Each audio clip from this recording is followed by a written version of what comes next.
There is a mountain of literature out there in the management world addressing change. I found over 50,000 books on Amazon on change. However, the interesting thing is, despite that, most change initiatives fail. According to Gallup Business Research, over 70% of change initiatives fail. When you look at further analysis, it shows that the critical breakdowns can be attributed to adverse human responses to the change effort. I'm going to start sharing my screen. And let's see. Oh, there we go.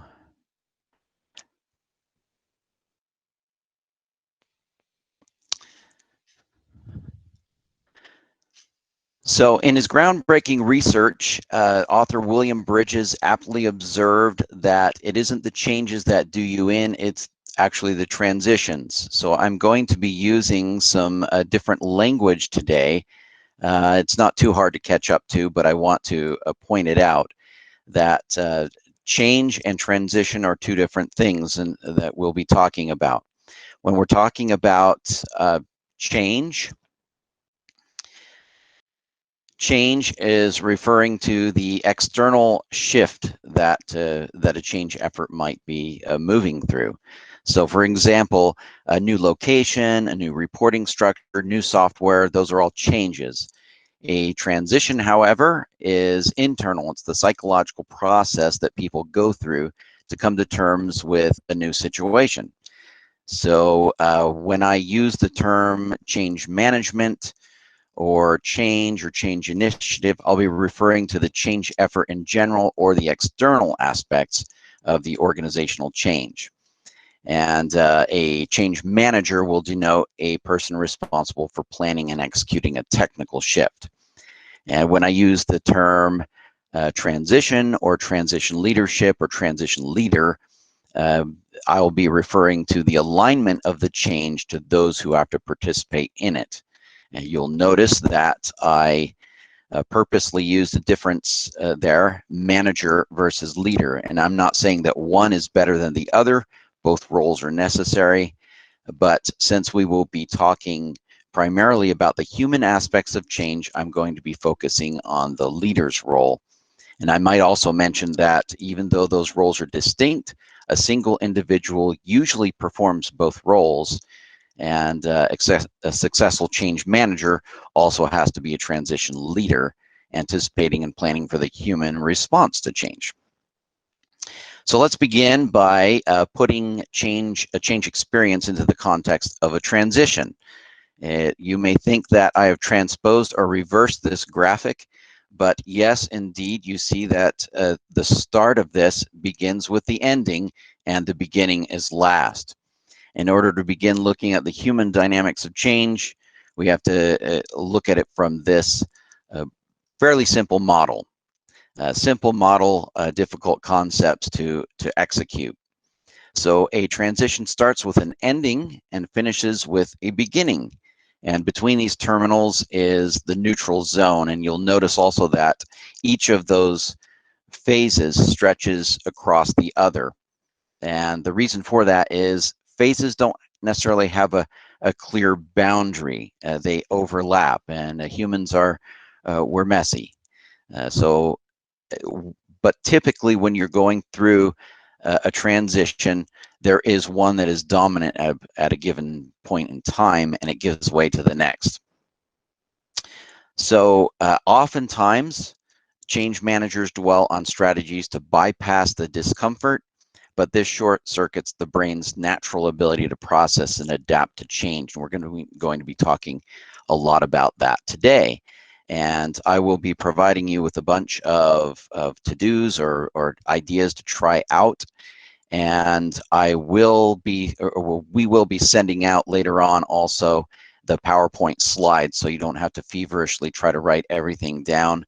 You'll be provided with that. And I've also included notes in those slides so that you'll almost receive what I'm talking about. So, all right, well, there's a paradox when change managers present a change as a new start. Paradoxically, new starts register as endings psychologically. It requires letting go of something, and at best, we're happy to let go of the old situation, and at worst, we're stricken with insurmountable grief over a loss. As I mentioned before, changes are external. They happen quickly. Software is installed, individuals get promoted, you move to a new office, and funding begins or ends. But the internal transition happens much more slowly, and instead of becoming a new person instantly, individuals are likely to spend some time struggling with discomfort, fear, inadequacy, confusion.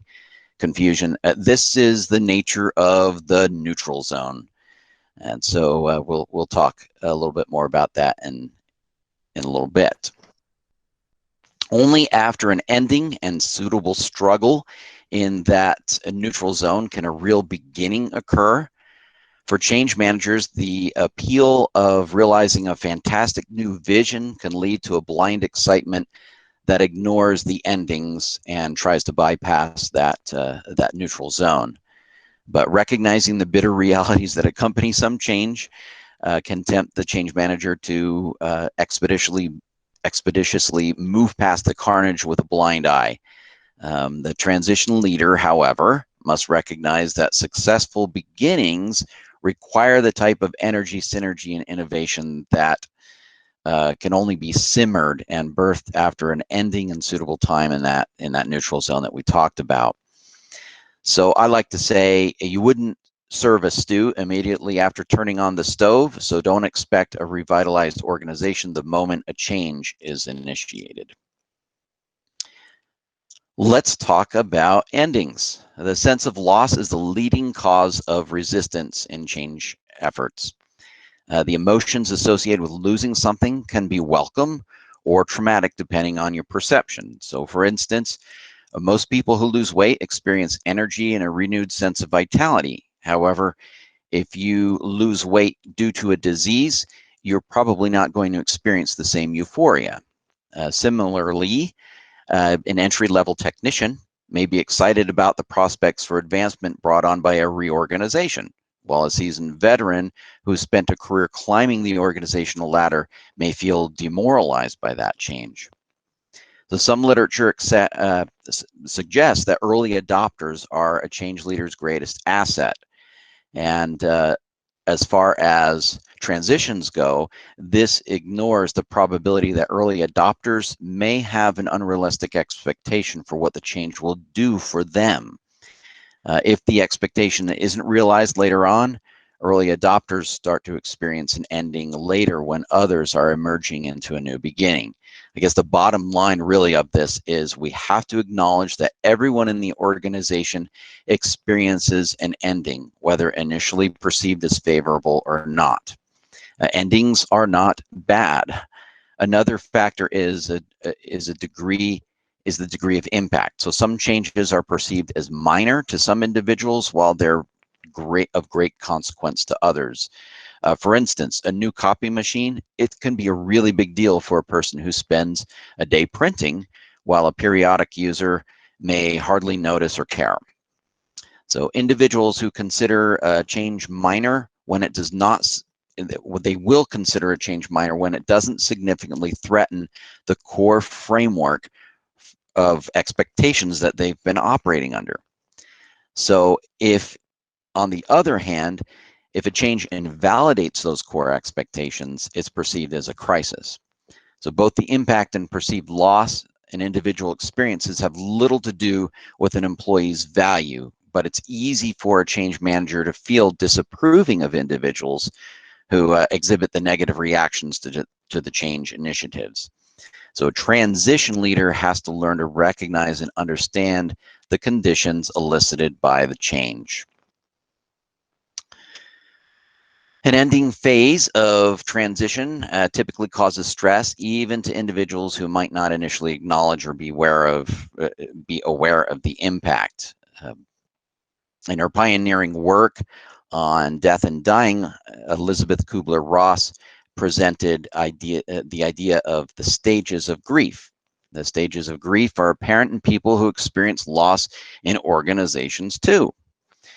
So a change or a transition leader will recognize people experiencing any number of stages of these stages as soon as the change is announced, and people can be at anywhere on this. And I'd like to go through some of what those symptoms look like.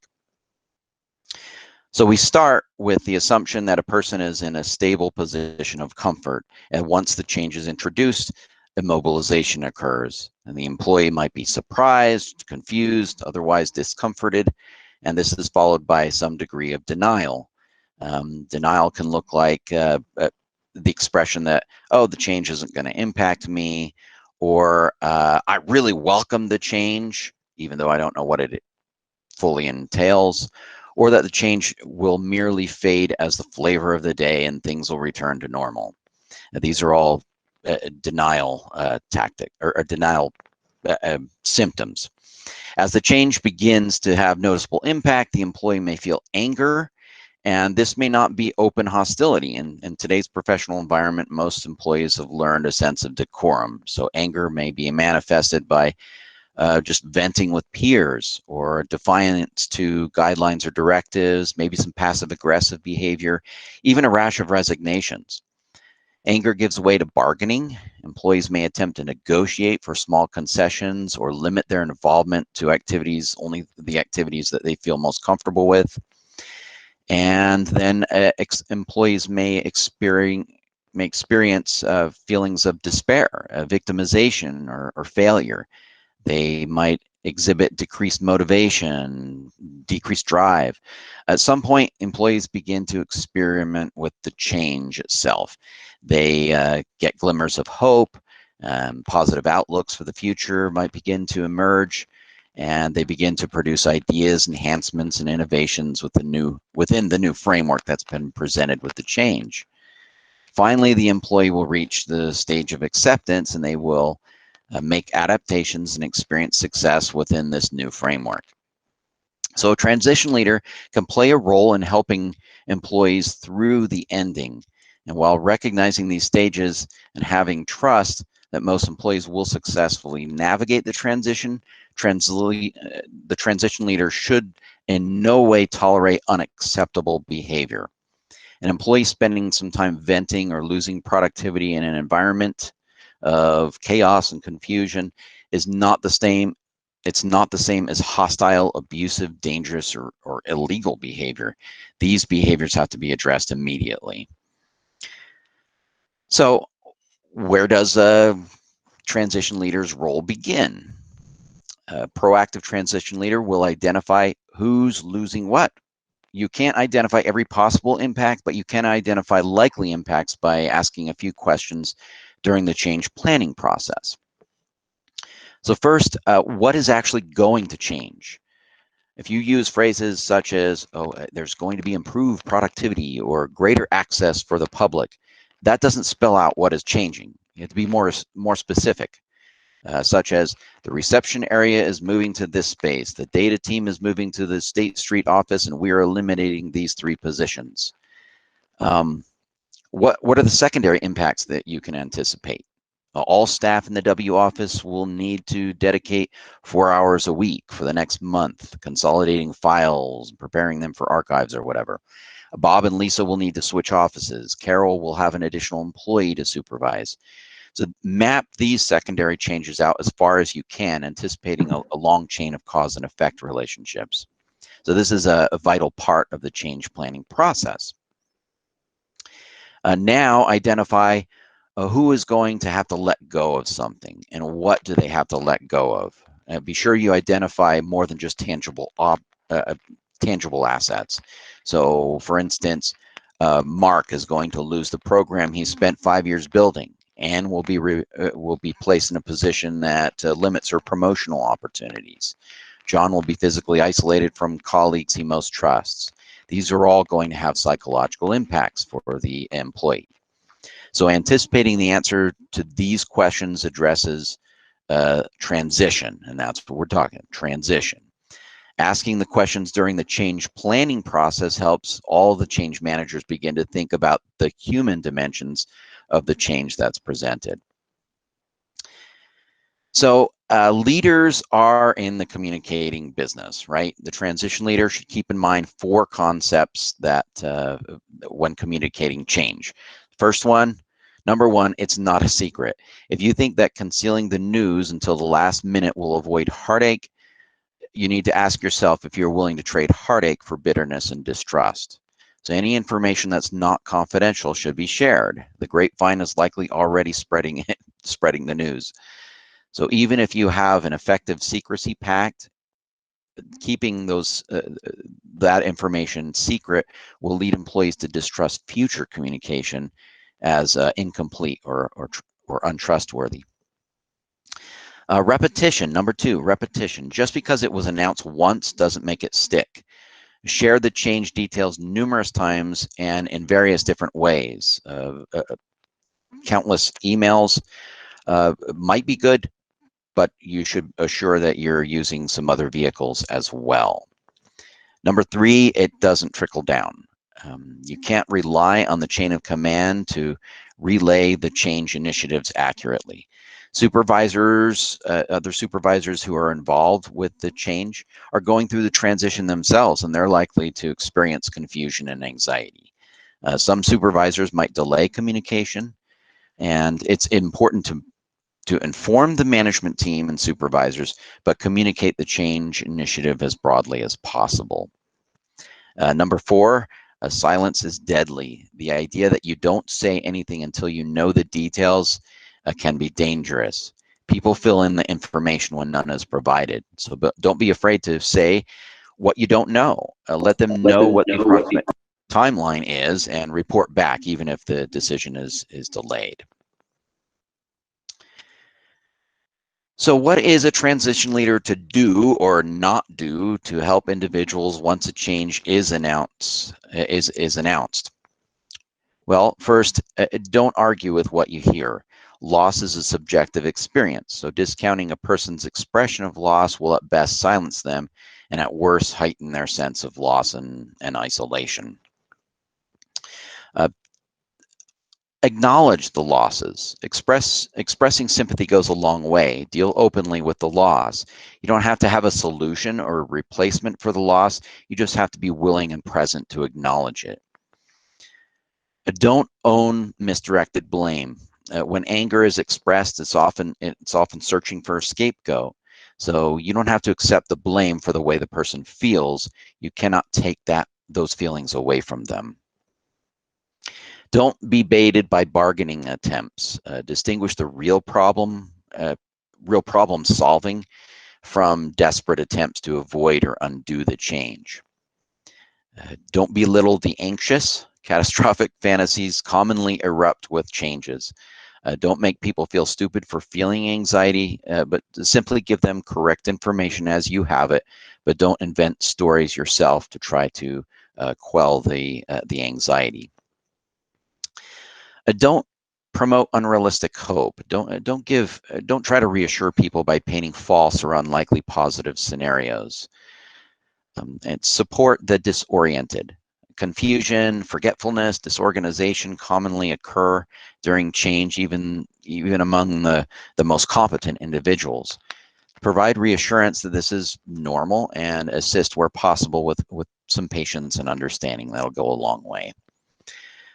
Restore a sense of control. As people experience a lack of motivation and decreased energy, they might be experiencing the depressive phase. Help them identify elements of work they have control over and encourage their engagement.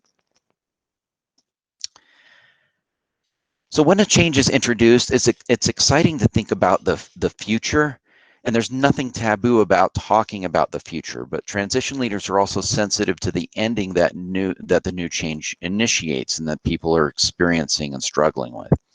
In many cases, managers have significantly more time to they've had more time to grapple with the details of the change, and they're aware of the precipitating factors and the rationale behind it. Oftentimes, they've had design input. They might be well ahead of many employees in the transition process themselves. So it's easy to forget that employees need time to catch up to speed. There are several activities that a transition leader can employ to aid a successful ending process. So let's talk about a couple of those. First, spell out exactly what is and what is not over. When one thing ends, employees begin to wonder what else is getting thrown out or with the lapsing conditions. Celebrate endings. If you expect employees in your organization to contribute to the new vision, they have to know that you appreciated what they contributed to the old vision.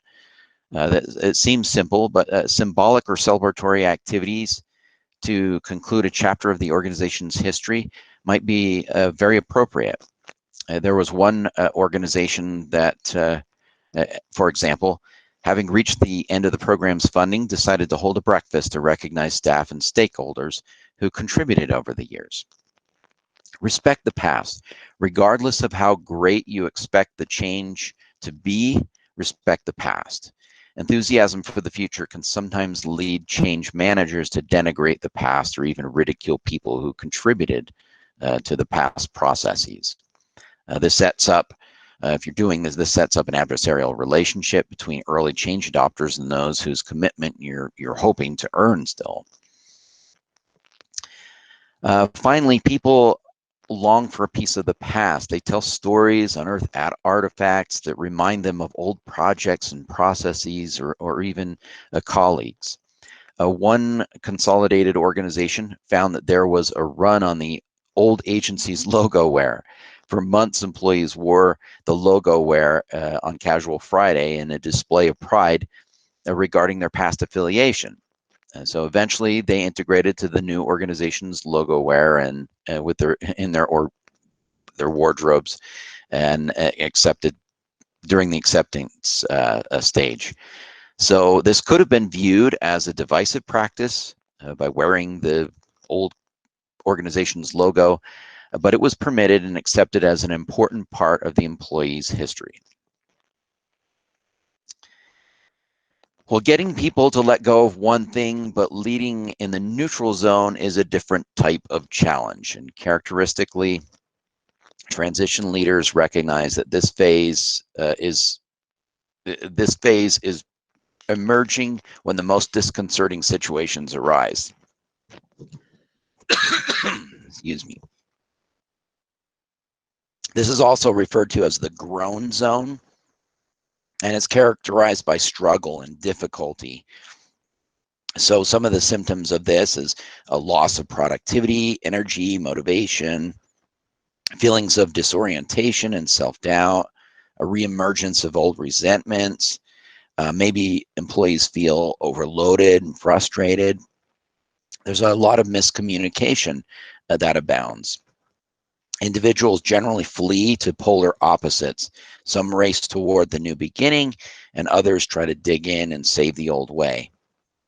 So it's difficult during this time to achieve consensus, and you might find that loyalty wanes as well. So I painted a miserable picture of the neutral zone. It's rough territory, but it really is necessary. And I'm not going to say it's not that bad, because it's tough, but you just have to trust the process, that it's part of the process. So avoid concluding that the feelings emerging during this phase indicate that something is wrong with you as the transition leader, or that something is wrong with the people who are experiencing these emotions. It's just part of that. As painful as it might seem, the transition leader has to resist the urge to escape the neutral zone and run away. The neutral zone feels perilous, but this phase is the organization's best opportunity for innovation, creativity, transformation, and revitalization. This is the stage when the old patterns begin to dissolve and the new patterns begin to emerge. So the transition leader must provide clear and hopeful direction during the neutral zone, reassuring, encouraging innovation, organizational strength, creativity. So you can't speed up or skip the neutral zone. The magic of it is found in the journey through it. And during this stage, or this phase, employees and managers need to reorient themselves to new structures, processes, and definitions. But there are, of course, are some things that transition leaders can do to help people with this process by employing a number of tools. Reframing the situation. That's the first one here. Individuals may refer to the change in negative terms, such as it's dying on the vine, the end game, or the sinking ship. These are all metaphors that might describe a person's initial motive orientation to the change, but they don't help to move the organization forward. So a transition leader can carefully choose hopeful metaphors, such as navigating a new frontier, running the rapids of a new economy, or building a bridge over the chasm. Things like that suggest a more innovative spirit. So reframing must also involve more than just words. The reframed situation has to be supported by actions and policies that encourage such a mindset. As an example, there's an organization that was facing a program cut and arranged for a transfer of an employee to some of the functions. And the situation was changed or reframed from a demise to a bridge, and the employee's performance expectations and rewards were tied to a timely and well-orchestrated transition rather than focusing in on all of the pain.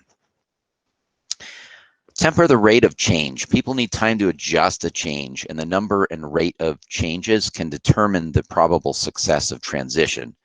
So avoid introducing a steady stream of invasive changes if at all possible. And one way to do this is to package related changes together to avoid a barrage of countless adjustments. Create temporary structures. Oftentimes, temporary policies, procedures, and practices, even roles, are needed during an interim period. Clearly defining these and making them easy to access and reference helps employees cope with a more ambiguous and confusing circumstance that might exist during the change. Identify the practices as temporary too, so that expectations don't become fixed. Focus on short-range goals and objectives. If you can break assignments into shorter range goals and celebrate many small accomplishments, it's better than waiting for the long-term outcomes. Helping employees focus on checkpoints increases the sense of control that they have and achievement so desperately needed during this painful and neutral zone. Establish realistic measures. Decreased productivity is characteristic of the neutral zone. So establish some realistic targets and steadily increase them as productivity returns and innovations increase.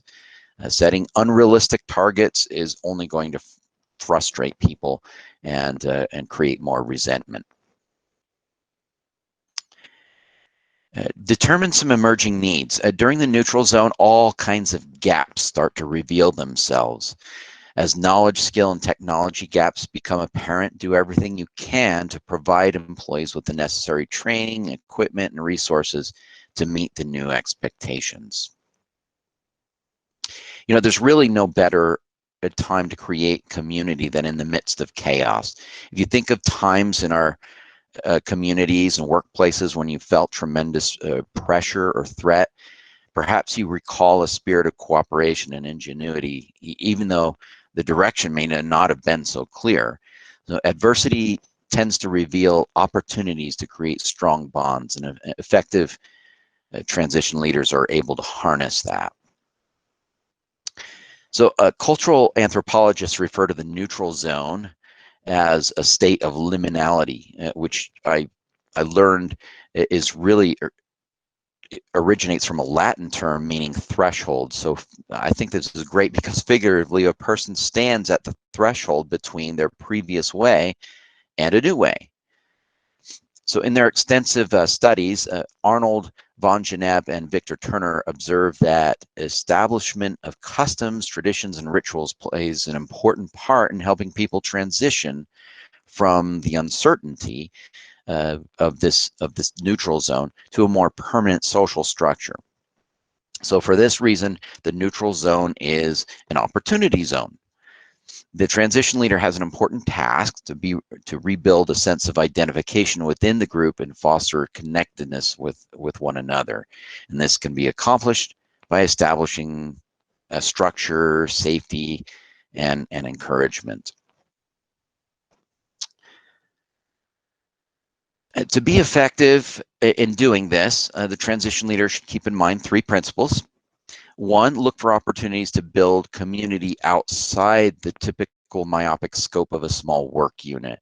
So if the entire organization is undergoing change, it's a great time for employees to share notes with one another who exist outside of their specialized work unit or their particular discipline. These relationships offer opportunities to cross-pollinate ideas and think outside the box. And these synergistic relationships strengthen the organization as a whole and help individuals begin to see the bright side of the chaos.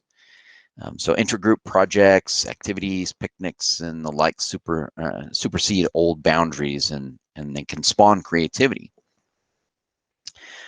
Open the channels of communication. Increased frequency of meetings is likely necessary when you're going through a change. Frequency is more important than duration. Even short sessions to share information, clarify expectations, or engage in just Q&A can quell a lot of anxiety and keep the dialogue alive. And then finally, in the neutral zone, people want to feel that they're in this together. Transition leaders have to be wary of showing preference or favoritism to one group or another. People will put up with a great deal of discomfort if they know that everyone has to do the same. But if one group is treated special or exempted because of position or some other advantage, it becomes a symbol for resentment. And these principles will help. These 3 principles that I've outlined here will help in establishing effective structures and creating environments where employees feel safer amidst all the uncertainty. Underlying the principles and tools we've talked about in regard to managing the neutral zone is the tremendous opportunity for innovation and creativity. So we're going to talk a little bit about innovation, which realistically is a topic all in itself. So I'm going to kind of buzz through some of these things. But underlying this, I want to say that during more stable times, organizational inertia discourages innovation in order to preserve continuity and consistency. But during the neutral zone, there's enough chaos and the restraints on innovation are at their weakest. So here's some ways that you can foster some innovation. Model the behavior of challenging your own assumptions. And if you examine your own assumptions, constructs, and processes, that will help others as well to challenge their own assumptions. And promote activities that do challenge assumptions, break from traditions. Try some new techniques and tools. Encourage experiments. And I might say about this also that if expect some ideas to fail. If every idea you try is a make or break endeavor, employees and managers, they're going to hold back on groundbreaking efforts. Embrace challenges. Nobody likes to lose. Weakness, failures, collapses, and so on. They can be really demoralizing events. But if they're reframed as discoveries toward new solutions, it becomes a little less anxiety producing. Encourage dissent.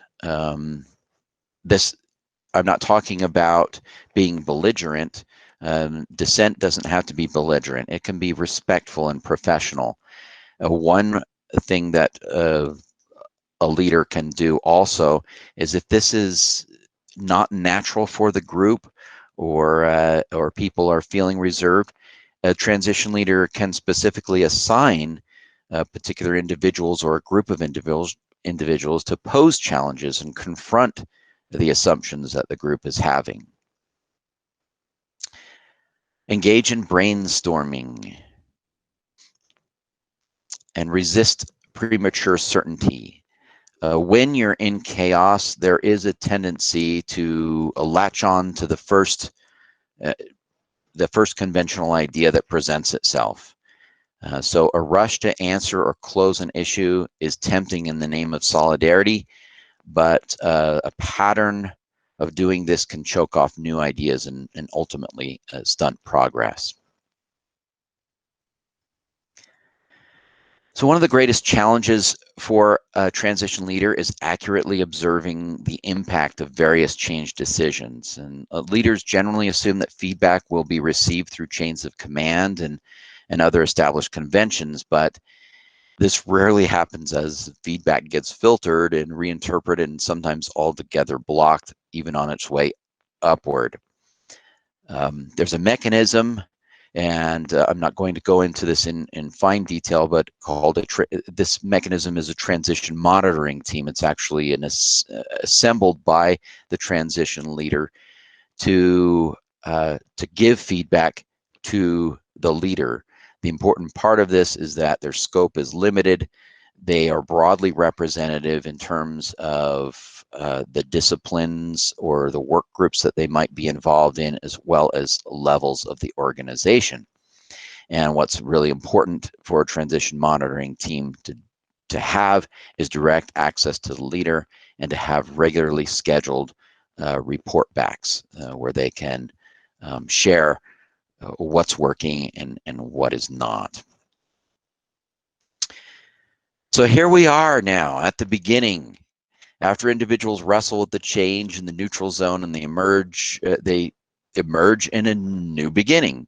And beginnings are different from starts. The transition leader learns this distinction. So remember, at the beginning of this session, we talked about starts that they might include mechanical things like new assignments, new reporting structures, and budgets, so on. You can flip a switch and make a start happen, but beginnings have to develop over time. They're transformative. They include new identities, new understandings, new value systems, new attitudes. And what I would say underlying this is that beginnings cannot be implemented like a start can. Beginnings have to be cultivated.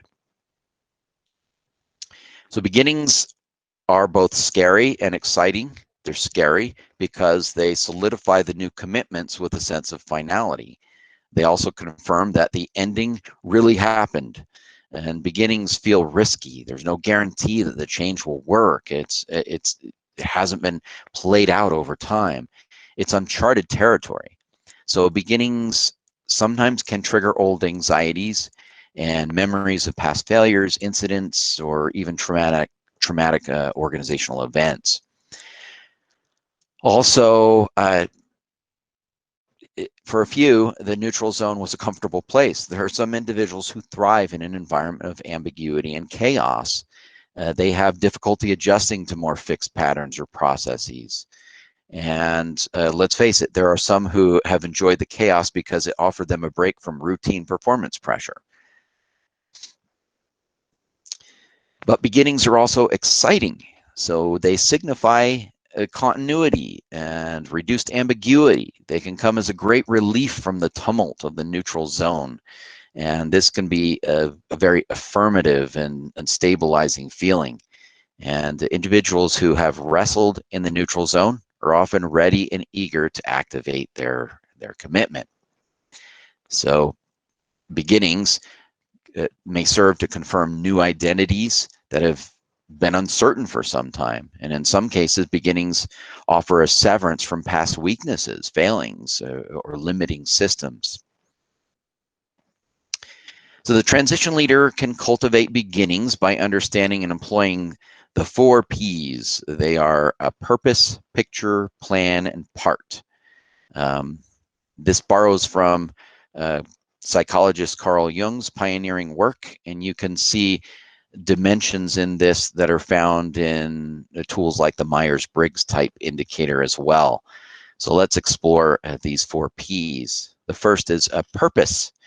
Communicate the reason that for the outcome that you're seeking. What was the problem? Who said so? What evidence is there that that was a problem? What would have occurred had nobody acted on it? And if you don't know the answers to these questions, ask for more explanation and gather more information. And so thinkers need to be able to make sense of the change. The next one is a picture. So purposes and ideas, they're abstract, and some folks need a visual. What does the change look like when we get there? What does the physical space look like?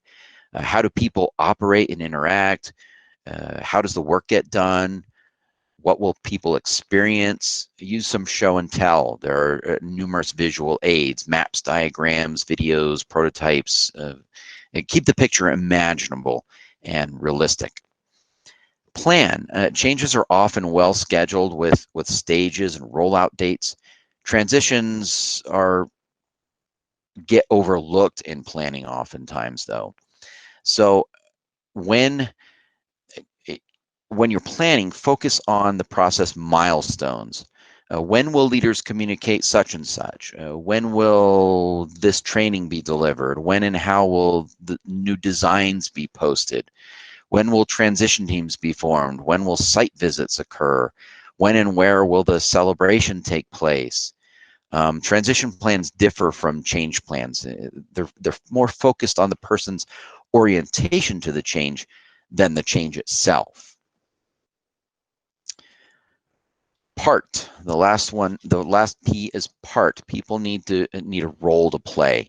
This is key to engaging in the new beginning. It provides a cornerstone that the person can focus energy on new directions.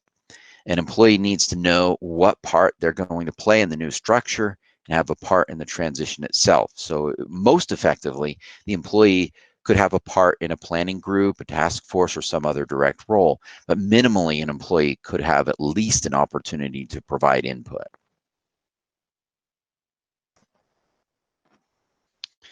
So as people emerge from the neutral zone into the new beginning, an effective transition leader can reinforce the focus and behaviors that have replaced the old way of doing things. In his work, William Bridges suggests 4 rules for reinforcing the behavior, and we're going to talk about each of these rules that's listed there, and we'll start there. Be consistent. Rule number 1, be consistent. This requires a focus on alignment between what is being asked and what is being rewarded. Evaluate continuously, as it's easy for things to fall out of alignment, for these 2 ideas to fall out of alignment. So some of the observations that and questions that you might ask yourself to check for alignment is the message in conflict with actual practice? Are austerity measures applied equally? Are reward systems designed to reinforce new behaviors, or are they reinforcing the old undesired behaviors? Do you request feedback but resist criticism? Do you ask people to risk but then punish mistakes? Are obstacles appropriately removed in order for people to address priorities, or do they remain in conflict with the day-to-day tasks? Rule number 2, ensure quick success. Remember that success is reassuring. It can take a great deal of time to realize lasting systemic changes, but establishing short-term objectives and triumphs will sustain these new beginnings. And on the other hand, if no immediate sign of success is evident, it causes even strong supporters to begin to doubt. And drawing attention to quick, measurable achievement, it'll encourage progress. Rule number 3, symbolize the new identity. So during the change, anything can and will be seen symbolically. So a transition leader must be aware of all the subtle cues that are either reinforcing or disconfirming the change message. So stemming from this awareness, an effective transition leader designs and implements symbolism to reinforce a new beginning. So examples of this might be metaphors and stories that are used to describe the workplace, office space and layout, where people are situated, dress codes, other workplace policies, visual displays, wall decor, office ornamentation. All of these can have symbolic ramifications. So placards, stickers, quotes, sayings, those kinds of things can all contribute to reinforcing symbolically the identity of the change that you're trying to move forward. The primary question is whether the presenting symbols accurately reflect the change message. Rule number 4 is to celebrate success. So we discussed a little bit about the importance of celebrating endings and respecting the past. Equally important is celebrating the beginning.